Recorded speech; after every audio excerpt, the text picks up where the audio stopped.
తలరాతను మార్చుకోవటానికి వీలుంటుందా?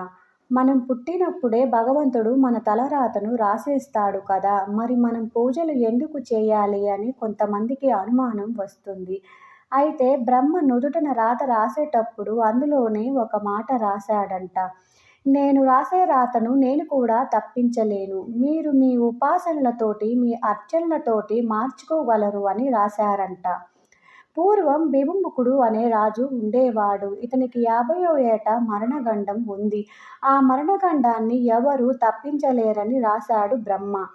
అతని అదృష్టం బాగుండి ఒక గురువుని ఆశ్రయించి గురువు చెప్పినట్టు అర్చన, మృత్యుంజయ జపం చేసి చావవలసిన వాడు బ్రతికాడు. 128 ఏళ్ల ఆయుష్షు ఉన్న దుర్యోధనుడు ద్రౌపదిని జుట్టుబట్టి దుశ్శాసనుడితో ఈడ్చించటం వలన చేసిన పాపానికి 60వ ఏట చనిపోయాడు. సనాతన హిందూ ధర్మం జప, ధ్యాన, దానాది కర్మలతో తలరాతను మార్చుకోవచ్చు.